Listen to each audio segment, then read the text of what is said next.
लेकिन देखिए, सवाल ऐसा तो है, यही है ना, मैं जवाब निष्पक्षता को लेकर तो चुनाव आयोग को लेकर पहले ही विपक्ष लगातार सवाल उठा रहा है, विजय शर्मा।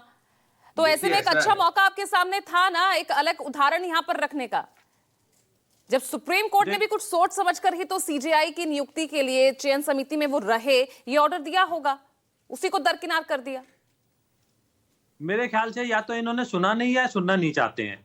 प्रभाकर जी ने और राजीव जी ने बड़े विस्तार से इनको अच्छे से बता दिया कि ये तो अंतरिम आदेश था, तब तक संसद कोई कानून नया ना बनाए। संसद ने कानून बना दिया, बात खत्म हुई। अब ये क्या चाहते हैं, राहुल जी क्या चाहते हैं? राहुल जी की जो मनोस्थिति है, जो मैं जान पा रहा हूं, वो ये है कि वो सोचते हैं कि अभी भी वो सत्ता में है, अभी भी वो कानून से, संविधान से ऊपर है। वो जो कहेंगे वो होगा, जो चाहेंगे वो देश चलेगा। ऐसे नहीं होगा भाई, हमें जनता ने चुना है, हम जनता के हित में जो फैसले होंगे करेंगे। आप मुझे बताइए, अभी चीफ इलेक्शन कमिश्नर रिटायर हो रहे हैं, ये तो उल्टा लेट हो गया क्योंकि दिल्ली में इलेक्शन थे, ये तो पहले हो जाना चाहिए था। और ये पीआईएल जो है, ये तो देश में और इस सुप्रीम कोर्ट में कब और कहां नहीं डलती है, लगातार डलती रहती है, हर मामले पे डलती रहती है। तो अगर कोई काम अगर लगेगा, त्रुटि कोई लगेगी सुप्रीम कोर्ट को, तो उसको अधिकार है जांचने का, समीक्षा करने का अधिकार है। उन्होंने तो ये कहा था कि हम एक अंतरिम व्यवस्था करते हैं, तब तक अगर आप कानून तब तक नहीं बना पाते तो आप इसका तो जवाब सवाल देते यही नहीं। पूछ रहे हैं कि आपको चीफ जस्टिस ऑफ इंडिया को इस समिति में रखने से दिक्कत क्या थी? क्या आपको ये चयन समिति, क्या आपको ये बैलेंस्ड लग रही है? और जब कल सुप्रीम कोर्ट में इस मामले को लेकर सुनवाई हो रही है, तो इतनी जल्दबाजी क्यों दिखाई गई? यही सवाल उठा रही है कांग्रेस। पूजा जी, आप मुझे बताइए, दोनों विरोधाभासी बातें हैं। ये कहते हैं कि आपको रखने में, तो सुप्रीम कोर्ट ने क्यों नहीं कहा कि भाई अब ये कानून बन गया है, हमेशा के लिए यही रहेगा? सुप्रीम कोर्ट ने भी ये कहा है कि ये काम संसद का है, संसद बनाए कानून, तब तक हम एक व्यवस्था दे देते हैं। एक अंतरिम व्यवस्था थी। आपके बीच में मैं नहीं बोला था, मैं आपके बीच में नहीं बोला था, आप सुन लीजिए। तो जब सुप्रीम कोर्ट ने कहा अगर कानून एक बन गया है, आपको आपत्ति है, तो ठीक है, सुप्रीम कोर्ट सुन लेगा। तो आपके लिए, राहुल गांधी जी के लिए हम ये सीट वैकेंट रख दें, क्योंकि राहुल गांधी जी ने कर दिया। और ये क्या चाहते हैं कि विपक्ष से 4 नेता हो जाए, एक सरकार का हो जाए। तो फिर जनता ने जो चुना है, हमारे ऊपर भरोसा किया, किस लिए किया है? आप क्या चाहते हैं? सुप्रीम कोर्ट के चीफ जस्टिस कोर्ट ना चलाएं, यहां नियुक्तियां करें, नियुक्तियों में बैठे।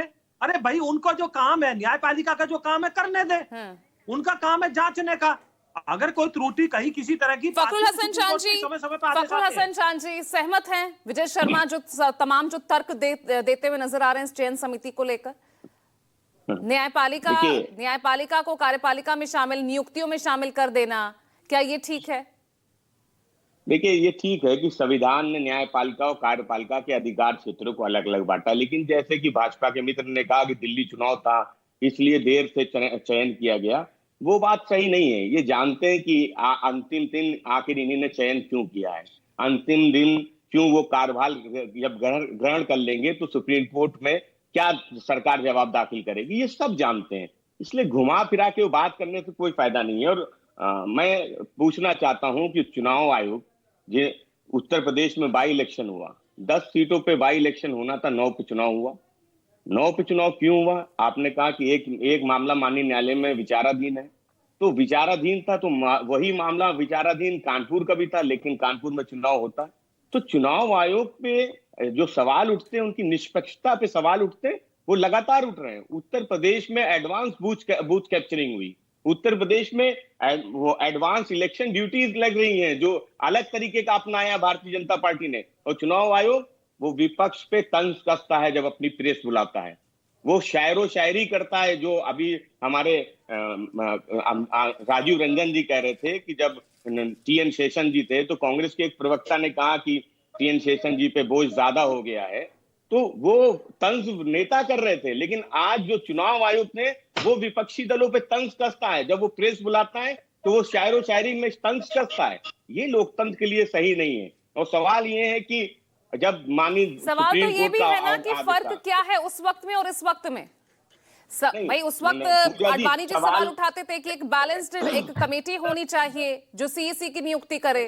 सवाल देखिए पूजा जी, हम समाजवादियों को तो कभी मौका मिला नहीं देश में, तो हम तो कहेंगे कि चाहे जिम्मेदारी कांग्रेस की हो चाहे भारतीय जनता पार्टी की हो, और अगर देश में न्यायपालिका सबसे बड़ी है, अगर देश में न्यायपालिका का आदेश सबसे बड़ा है, और अगर भारतीय जनता पार्टी देश की न्यायपालिका में विश्वास रखती है तो भारतीय जनता पार्टी को देश की न्यायपालिका के जो अंतरिम आदेश था उसको मानना चाहिए था, उसका सम्मान करना चाहिए था। और नहीं तो आप सुप्रीम कोर्ट चले जाते, आप उस पे अपना पक्ष रखते। लेकिन देश में आपने अलग से सुप्रीम कोर्ट को दरकिनार करते हुए, जैसे आपने दिल्ली के एक आदेश में किया था, वही काम आपने जो चुनाव आयुक्त हैं उनकी नियुक्ति में किया। और सवाल ये है कि जब से भारतीय जनता पार्टी आई है, बंगाल में एक जज थे, वो वीआरएस ले लेते हैं, वो भारतीय जनता पार्टी में शामिल हो जाते हैं। चीफ अरे वो जस्टिस तो वो इतिहास भारतीय आपकी जनता सहयोगी पार्टी सांसद का से भी लेते रहा हैं। है। अब ऐसे में तो सवाल नहीं, कैसे रहा आप होगा, उठा सकते रहा हैं? होगा, अनुप्रिया, नहीं, रहा होगा, अनुप्रिया